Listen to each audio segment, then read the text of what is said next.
বাংলা বছরে এই প্রথম বিয়েবাড়ি পেলাম, কিন্তু সেই বিয়েবাড়িটাও সেভাবে একদমই আনন্দ করতে পারলাম না। ওই যে শরীরটা অসুস্থ ছিল, সেই জন্য কিন্তু কোনো কিছুই ভালো লাগছিল না। না খেতে ভালো লাগছিল, না বিয়েবাড়িতে থাকতে ইচ্ছা করছিল। মনে হচ্ছিল কখন বাড়িতে আসবো, সেই জন্য কিন্তু একদমই যেতেও ইচ্ছা করছিল না। কিন্তু ছেলের জন্য আর বরমশাইয়ের জন্যই যেতে হয়েছিল। জানো তো, দুপুরবেলায় না আমি রেডি হয়ে গেছিলাম। আর রেডি হওয়ার আগে আমি কিন্তু অনেকক্ষণ দোকানে ছিলাম। বরমশাইও গেছিলো ডিউটি, তাই কিন্তু দুপুরবেলায় খেতে আসবো বলেই এসেছিল। আর দুপুরবেলায় খাওয়ার টাইমটাতেই যেহেতু এসেছিল, তাই কিন্তু আবারও ডিউটি ঢুকতে হবে। তাই ভাবলাম দেরি না করে চলো চলে যাই, খাওয়া দাওয়াটা করেই আসি। কিন্তু তখন সেভাবেও দুপুরবেলা হয়নি। তখন দুপুর প্রায় 1টা বাজে। তখনও লজে সবাই কিন্তু ছিল না, যেহেতু বিয়ের দিনের অনেক অনুষ্ঠানই বাড়িতে হচ্ছিল তাদের। সেই জন্যই ভাবলাম যে সেই ফাঁকে আমরা খাওয়া দাওয়া করে নিই, তারপরে খাওয়া দাওয়ার পরে কিন্তু সবার সাথে দেখা করে নেব। আসলে সেই সময় চলে আসবে, সেই জন্য তাই আমরা তাড়াতাড়ি খাওয়া দাওয়াটা করে নিলাম। ছেলে তো এখানে অনেকটাই ঝাল লাগবে বলে ওকে শুধুমাত্র মাছ দিয়ে ভাত খাইয়েছিলাম। এদিকে আমরাও তো খেয়ে নিয়েছিলাম শুক্তো, ডাল, পোস্ত, ভাত, মাছ, এ সমস্ত কিছু দিয়ে। আর এদিকে শাশুড়ি মা তো কোনো বিয়েবাড়ি সেভাবে আসে না, যেহেতু একদমই নিরামিষ খায়। শাশুড়ি মা যদিও বা বিয়েবাড়ি আসেন, তখন কিন্তু একদম রাত্রিবেলা একবার দেখা করতে আসে। এই আমরা সবাই মিলে বিয়েবাড়ি চলে গেছিলাম, শাশুড়ি মা আর যায়নি।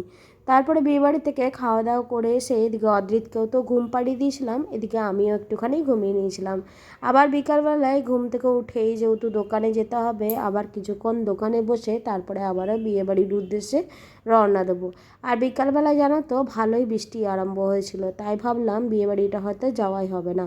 কিন্তু তারপরে দেখলাম খানিকক্ষণের মধ্যে সেই বৃষ্টি থেমেও গেল।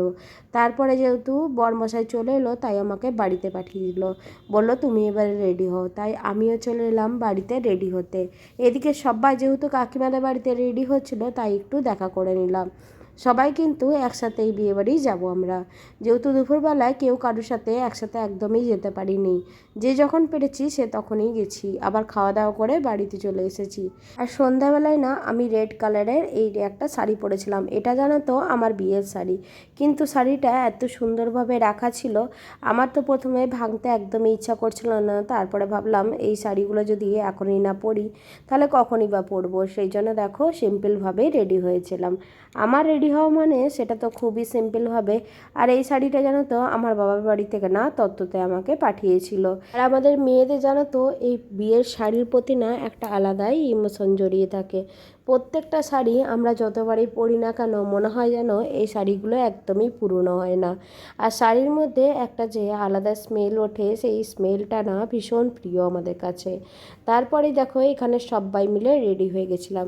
ছেলেকে তো আগেই রেডি করেছিলাম। আর জানো তো এখানে শাশুড়ি মা একদমই বলছিল যাব না, কিন্তু আমি অনেক জোর করার পরে শাশুড়ি মা রেডি হয়েছিল। এদিকে বরমশাই বলছিল তোমাদেরকে আগে নামিয়ে দিয়ে আসি, আমি তো পরে যাব। কিন্তু আমি বললাম সবাই মিলে একসাথে গেলে তবেই বিয়েবাড়ি যাব, না হলে আমি এখন বসে থাকবো। আর বরমশাই তখনও জামাগুলো আয়রন করা ছিল না, আমার তো মাথায় ছিল না জামাগুলো সেভাবে আর আয়রন করা হয়নি।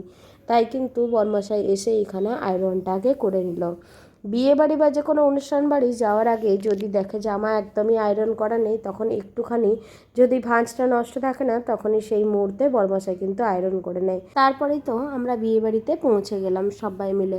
বিয়ে বাড়িতে এসে দেখি তখন তো বিয়ে পুরোপুরি কমপ্লিট হয়ে গেছে। আসলে গোধূলি লগ্নে বিয়ে ছিল, সেই জন্য কিন্তু বিকাল বিকালই বিয়ে বসে গেছিলো। তাই আর বিয়েটা এসে আমরা একদমই দেখতে পারলাম না, আর মেয়ের সাথেও সেভাবে দেখা করতে পারলাম না। সেই জন্য কিন্তু তার মায়ের হাতে গিফটটা দিয়ে নিলাম। তারপরে এখানে সবার সাথে একটু গল্প গুজব করছিলাম। এই অনুষ্ঠান বাড়ি যখনই আসে না, তখনই সবার সাথে গল্প গুজব দেখাশোনা এগুলো হয়। তারপরে জানো তো আবারও মনে হয় যে কখন আবার দেখা হবে ঠিক জানি না। সেই জন্য এই দিনটা যে কত তাড়াতাড়ি পেরিয়ে যায় বুঝতেই পারা যায় না। গল্প করতে করতে আবারও কোনো অনুষ্ঠান হলে তখন সবার সাথে দেখা হবে।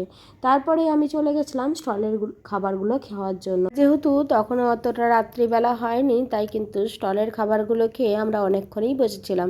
স্টলে তো অনেক কিছুই ছিল, এখানে পকোড়া ছিল, কফি ছিল, সেগুলোতে খেলাম। আর তারপরে ফুচকাও ছিল, সেটাও খেয়েছিলাম। এদিকে বরমশাই আর ছেলেকে বসিয়ে দিয়েছিলাম খাওয়ার জন্য, যেহেতু আমার তখনও খেতে একদমই ইচ্ছে করছিল না স্টলে, যেহেতু তার কিছুক্ষণ আগে খাবারটা খেয়েছি সেই জন্য। তারপরে ওরা খাবার থেকে ওঠার পরেই আমি বসে পড়লাম আবার খাওয়ার জন্য। এদিকে খাবারের মেনুতে কী কী ছিল সেই ভিডিওটা তো তোমাদের সাথে আগে শেয়ার করেছি, তাই কিন্তু এই ভিডিওটা আর শেয়ার করলাম না। তারপরে জানো তো এখানে না সবাই ডিজেতে ভীষণ নাচানাচি করছিল, সেগুলো খেতে বসে আমরা দেখতে পাচ্ছিলাম। আসলে খাবার টেবিলটা এমন জায়গায় ছিল, এখান থেকে সমস্ত কিছুই দেখা যাচ্ছিল, বাইরের অনুষ্ঠানগুলো। তারপরে তো খাওয়া দাওয়া সেরে একটুখানি বসেই বাড়ির উদ্দেশ্যে রওনা দিলাম। আর প্যান্ডেলটাকে খুব সুন্দর করে সাজিয়েছিল, যাওয়ার সময় তো ভিডিও করতে পারিনি, তাই আসার সময় করলাম। আর তো সেভাবে ভিডিও তুলতে পারিনি, তাই ভিডিওটা এখানেই শেষ করলাম। আমার এই ছোট্ট ভিডিওটা তোমাদের কেমন লাগলো তোমরা কিন্তু অবশ্যই কমেন্ট করে জানিও। সকলে ভালো থেকো, সুস্থ থেকো, টাটা।